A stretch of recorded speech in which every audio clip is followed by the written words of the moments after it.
Ireland legend Brian O'Driscoll was left stunned by his country's emphatic Six Nations triumph over England, as Andy Farrell's men silenced critics with a scintillating 42-21 victory at Allianz Stadium, Twickenham.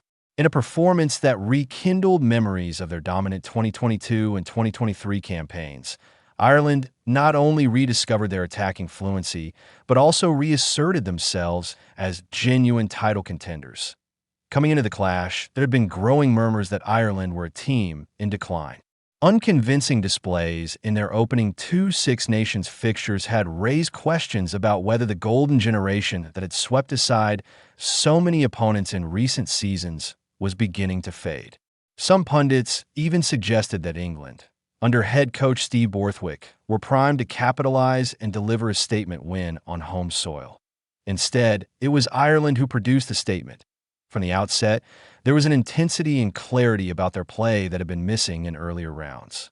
Although England began with energy, Ireland weathered early pressure through a series of resolute defensive sets. That resilience proved pivotal.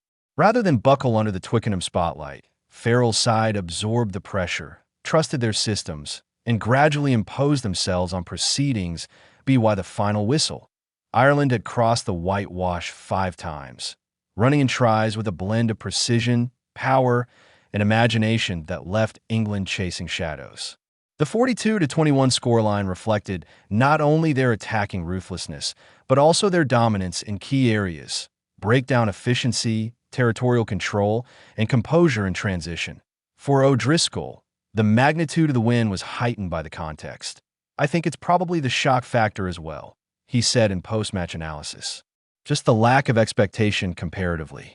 They were a great team in 2018, and ours was a bit of shock back then, but they blew England away today. His reference to 2018 was telling. Ireland's grand, slam-clinching victory at Twickenham that year remains one of the most iconic moments in the nation's rugby history. Yet O'Driscoll suggested that this latest triumph, while perhaps not carrying the same silverware significance, might rank alongside it in terms of sheer impact. When everyone's talking about whether it could be a blowout for England and then it transpires to be the opposite, you're kind of a bit flummoxed, going, "How did that happen?" He added. Indeed, the pre-match narrative had leaned heavily toward English resurgence. After flashes of promise earlier in the campaign, there was optimism that Borthwick's men were building momentum. Twickenham, traditionally a fortress, seemed the ideal stage for England to reaffirm their credentials. Instead, Ireland dismantled them. The turning point came midway through the first half. Having repelled England's early surges with disciplined defense, Ireland began to unleash their attacking arsenal. Quick recycling at the breakdown created front football, while sharp handling in midfield stretched England's defensive line. Once gaps began to appear, Ireland exploited them with clinical efficiency. It was reminiscent of the best days under Farrell, a side brimming with confidence, playing heads-up rugby, and trusting in their collective cohesion. That O'Driscoll highlighted the significance of those early defensive stands. There were a couple of big defensive sets to hold England out, he noted, and then they let their attack game go, and they took their opportunities. That blend of grit and flair has long been the hallmark of Farrell's Ireland. When at their peak, they suffocate opponents with relentless defensive pressure before striking with ruthless precision. This victory also carried broader implications for the championship race. With fixtures against Wales and Scotland still to come, Ireland have thrust themselves back into genuine contention for the Six Nations crown. What had seemed a faltering campaign now looks revitalized. Yet while O'Driscoll was effusive in his praise for Ireland, he was scathing in his assessment of England. England looked like they had huge vulnerability, he said. Defensively, I don't think they had the hunger or aptitude that Ireland had. It was a damning verdict.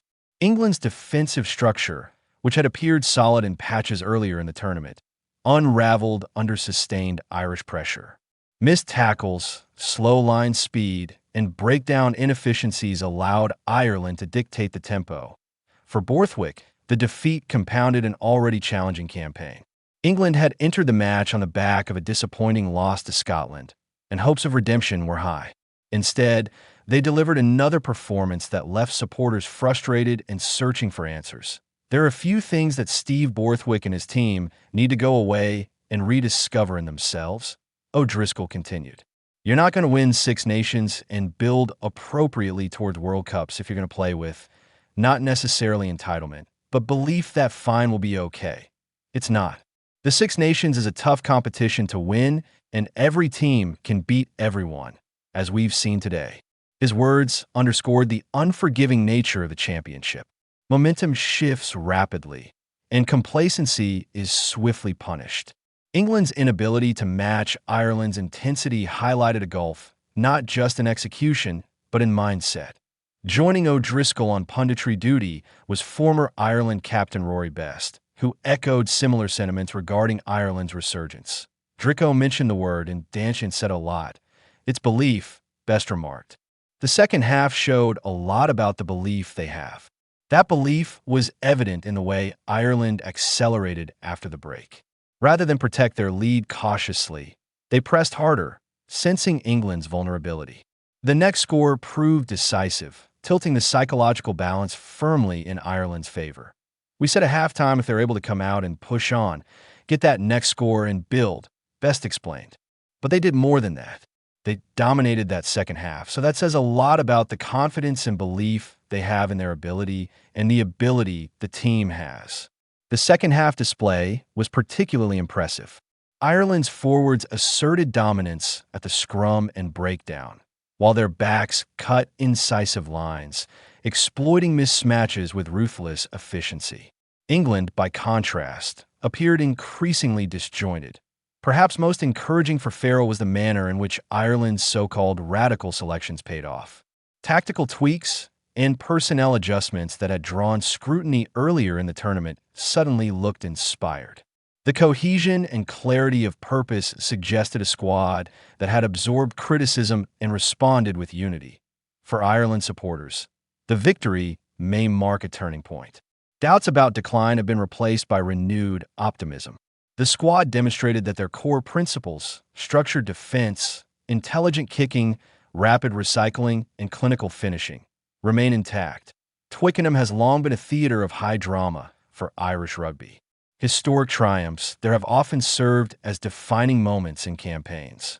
While this one may not yet carry the weight of a Grand Slam decider, its psychological impact could prove equally significant. For England, the road ahead demands introspection. Defensive frailties, lapses in discipline, and a lack of cutting edge in attack must be addressed swiftly if they are to salvage their championship aspirations. The Six Nations offers little respite, and further slip-ups could derail long-term plans heading toward future global tournaments. Ultimately, this encounter encapsulated the brutal beauty of championship rugby. Pre-match predictions were overturned, reputations were challenged, and narratives were rewritten within 80 pulsating minutes. Ireland arrived at Twickenham under a cloud of doubt. They departed having delivered a thunderous reminder of their quality.